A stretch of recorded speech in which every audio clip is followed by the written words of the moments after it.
আসসালামু আলাইকুম। আজকের ভিডিওতে কি দেখতে পাবেন তার হয়তোবা সংক্ষিপ্ত ডেমো দেখতে পেয়েছেন। বিস্তারিত দেখতে চাইলে পুরো ভিডিওটা দেখতে হবে আপনাদেরকে। আমিও চেষ্টা করব খুঁটিনাটি শাহজালাল মাজার এবং শাহপরান মাজার দুটার যে খুঁটিনাটি যত বিষয় আছে সব কিছু আপনাদের সামনে তুলে ধরার জন্য। প্রথমেই দেখতে পাইতেছেন এটা হচ্ছে শাহজালাল মাজারের পেছনের দৃশ্যের মধ্যে রয়েছে কবরস্থান বা আমরা গোরস্থান যাই বলে থাকি। এইখানে যাওয়ার একটা কারণ হচ্ছে আমরা যখন ফজরের নামাজ পড়ার জন্য শাহজালাল মাজারে যাই তখন আমার ব্যক্তিগতভাবে আমার জরুরত ধরার কারণে আমি মসজিদের পিছনে গিয়েছিলাম। তখন এই কবরস্থানটা দেখতে পাই, মোটামুটি বেশ বড় কবরস্থান। আর এটার হিস্টোরি সম্পর্কে আমি যতটুকু জানতে পেরেছি, এখানে বেশ কিছু মানুষকে সমাধি দেওয়া হয়েছে, বিখ্যাত মানুষ যেমন আমাদের সালমান শাহ আছে, হুমায়ুন আহমেদ বা হুমায়ুন রশিদ, বিখ্যাত লোকজন যারা আছে ওদেরকে নাকি এখানে শায়িত করা হয়েছে বা কবর দেওয়া হয়েছে। আমি যখন গেছি তখন ফজরের নামাজের একেবারে সময়, তেমন মানুষজন ছিল না, খুব শুনশান পরিবেশ।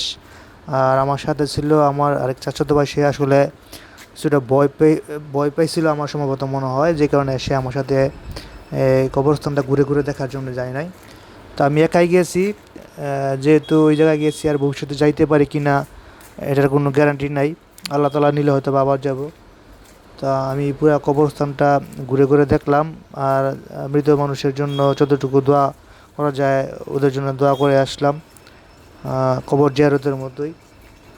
আল্লাহ সবাইকে জান্নাতবাসী করুক এখানে যারা শাহিদ আছেন। আর একটা জিনিস আমি খেয়াল করলাম, এই কবরস্থানে দেখুন কি পরিমাণ মানুষকে কবর দেওয়া হয়েছে, অসংখ্য মানুষকে, সম্ভবত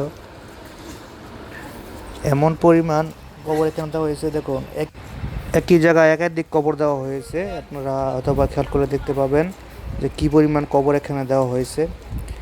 একই জায়গার মধ্যে 2-3টা পর্যন্ত কবর দেওয়া হয়েছে। এই যে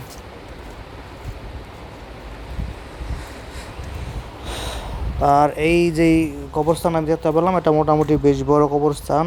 পাশাপাশি সম্ভবত পাহাড় বা টিলা যাই বলা হয়, নিচের ধাপ একটা আছে, এই যে উপরের ধাপ হচ্ছে আরেকটা, আর মাঝখান দিয়ে রাস্তা।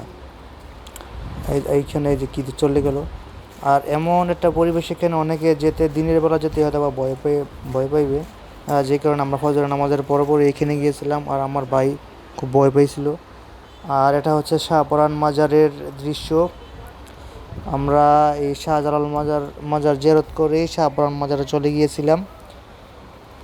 শাহপরান মাজারে ওঠার দৃশ্য, এইখানে পাশে রয়েছে মসজিদ এবং কবরস্থান। এই যে মানুষ, আর আমার কাছে এটা খুব আশ্চর্য লেগেছে, এই দুটা মানুষ দেখলাম উল্টা হয়ে নিচে নামতেছে। এটার সঠিক ব্যাখ্যা আসলে আমি জানি না কী কারণে ওরা এভাবে নামতেছে, আপনাদেরকে দেখাচ্ছি দাঁড়ান। এই যে খেয়াল করে দেখবেন ওনারা উল্টা হয়ে এখানে নামতেছে। আচ্ছা, যাই হোক, যার যার ব্যক্তিগত বিষয়। আর এই শাহজালাল মাজারের পেছনে কবরস্থান ছিল, প্লাস শাহপরান মাজারেরও মসজিদের দুই পাশেই কবরস্থান রয়েছে, যে আপনারা দেখতে পাইছেন। এখানে ওই সব কবরবাসী যারা আছে ওদের জন্য দোয়া করলাম, আল্লাহ তাআলা যেন ওদেরকে জান্নাতবাসী করে। আর আমি এর আগে শাহজালাল মাজারে এর আগেও গিয়েছিলাম এই ঘোরার মারফতি, এই আজ থেকে আর 2 থেকে 3 বছর আগে। আর শাহপরান মাজার আমি প্রথম আসলাম এইবার, এর আগে আমি শাহপরান মাজারে আসি নাই।